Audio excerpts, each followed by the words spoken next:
because you are fighting for their children's future. And afterwards, they have to return to their uniport, to an empty house, to children with no school fees, and to a family with no health insurance. Please don't look at them as your enemies, because they are not your enemies. They are victims too. They also wish that things can change someday. Brothers and sisters, if we succeed, this country will be free and things will change forever. It will never be the... And that's so true. Fellow Ugandans, like he said, and I will just make a few comments here. Like, if we succeed, it will be a new Uganda and things will change forever. Ladies and gentlemen, I want to tell you that Bobi Wine is not being hyperbole. I'll start with telling you what I've always heard from cynics, skeptics, naysayers, those who truly hate Bobi Wine. And this video is not discussing Bobi Wine as an individual, but the desires of the Ugandan people. You know, folks have always told us that, Bobi Wine's support is confined within Buganda. That if he traveled outside of Buganda, this popularity that we always talk about when we refer to him will be a complete myth. Like I said, this is not about Bobi Wine. It is about the desires and the passion of the Ugandan people. What we have seen so far in the 2 weeks Bobi Wine has been campaigning all over Uganda, it is beyond a campaign. It is a movement. Thousands, tens of thousands, millions of people coming out to join his procession. Many of them abandoned their work to join Bobi Wine. Now, again, for critics and skeptics who say that doing it for entertainment reasons. I mean, who am I to say no, that's not? Because after all, you are a skeptic. But all these people, when you see them joining Bobi Wine on a procession, there's a message they're trying to do or to send out. They're trying to arise or bring to attention to you that may be doubting the cries of our people. They're trying to trigger the conscience of the Ugandan people. They're trying to send a message to Museveni. And that's the beauty of the social media and mainstream media. It helps us send our dramatization of our movement to trigger attention and draw attention to what we do. That Ugandans are tired. Ladies and gentlemen, it is very easy to dismiss what you see as mere entertainment. But you have to understand the backdrop upon which these folks joined Bobi Wine. They know in the past of how they've been treated by security officers.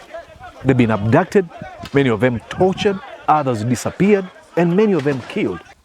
Tear gas, pepper sprayed. But regardless of that history, they still join Bobi Wine. In situations where Bobi Wine has been derailed, has been sabotaged, has been blocked by the police, citizens have offered to sacrifice their motorcycles, to protect him, be his bodyguard. What does it say? That Ugandans look at Bobi Wine as an idea, just like we were told by former Speaker of Parliament, Jacob Oulanyah.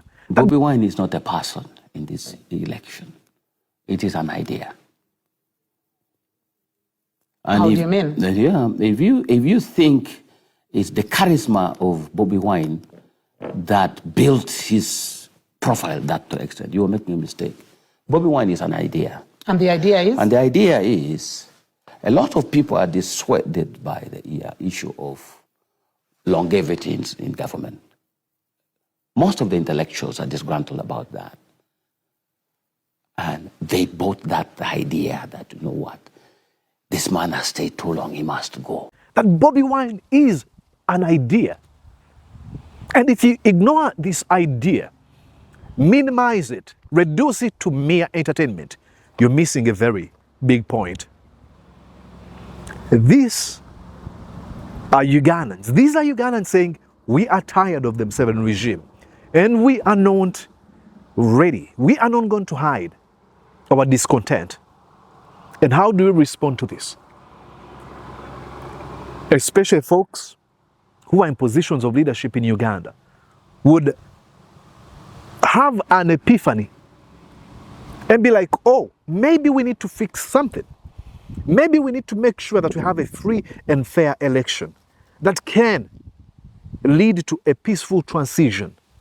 Ladies and gentlemen, aren't we ashamed of ourselves if the transition of power from Museveni to the next leader is going to be what we've had in the past? Shedding of blood. And when I say this, there are folks within the Museveni regime who think that they can decide what the people want. No. We want the people to decide who is supposed to lead them. I'm saying this cognizant of what was said by Norbert Mao a few weeks ago. He said that, the conversations of transition are happening in places where these transitional conversations should be held. In Uganda, there are now two political blocks. There is one block has NRM, has DP, that group has UPC, that group has FDC, that group has DF. You can call it a group of 5. I am the one telling you. That is the big block, and it is the biggest block. You will have President Museveni, you will have Norbert Mao, you will have Mpuga seated there, you will have Nandala Mafabi, you will have Jimmy Akena, probably have Bidandi Sali's group, it will probably have Asuman Basalirwa, you will also have MK and his group also there.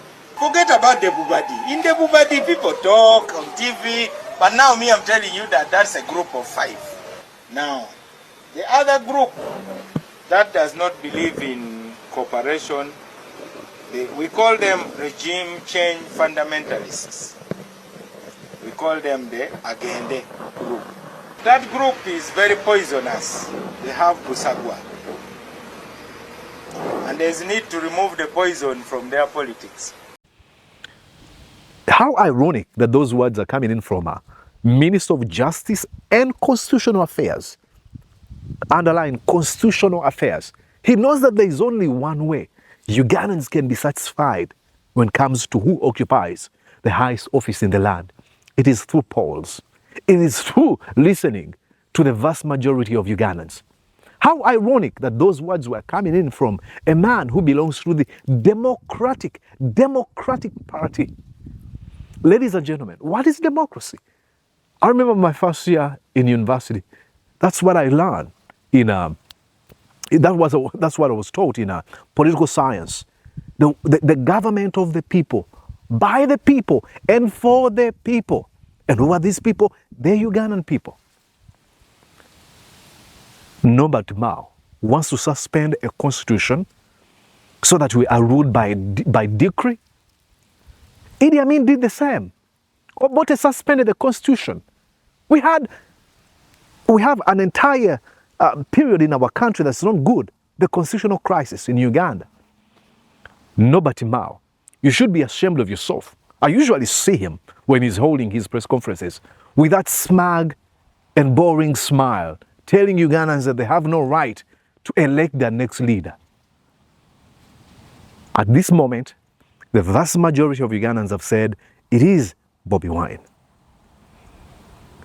And I want to use this platform to speak to one man, none other than Justice Byabakama. The ball is in your hands to help us close a chapter and begin a new chapter. To set the record straight that you are not, or you're not going to participate in establishing a monarchy in Uganda. That, Museveni should rule us forever. And when he leaves, he should be replaced by his own son. I, for one, do not have any issues with Muhoozi desiring to be president of Uganda, but should do it constitutionally. Should avail himself to the Ugandan people. be examined and questioned.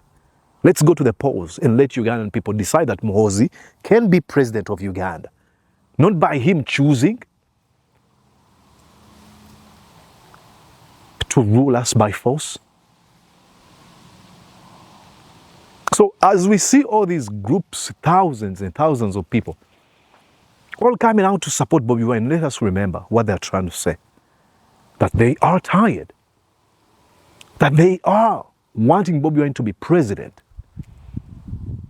Now, of course, I know folks out there think they look at themselves as deserving to be in those positions. But I am sorry, that's not how democracies work. Democracies decide who occupies the highest office in the land through methods such as polls. It doesn't matter whether you're a professor, whether you are the richest man in the world. It doesn't matter how intelligent you think you are. Avail yourself to the system that elects leaders and let the Ugandan people decide. And at this particular moment, at this particular day, Ugandans are saying we are voting for Bobi Wine. Let us go there knowing that that's what the Ugandan people want. Come on. This is the time. This is the point. This is the time Ugandans, especially patriots who care about a country called Uganda, should stand up to be counted.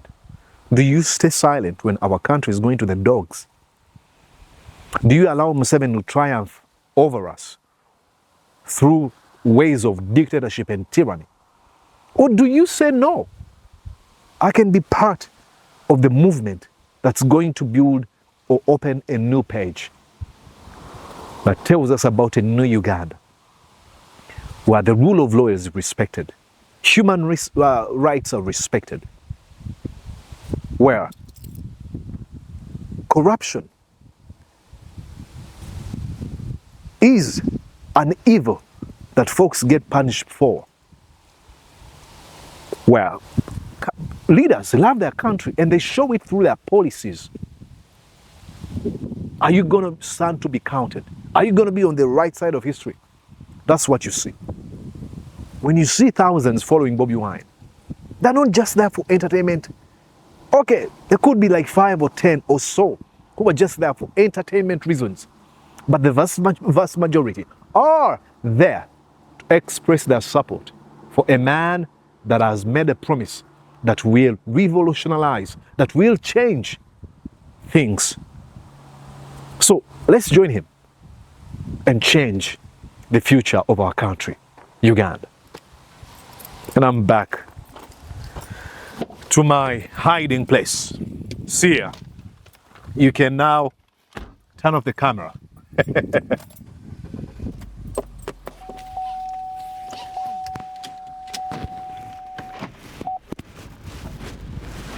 At 2220.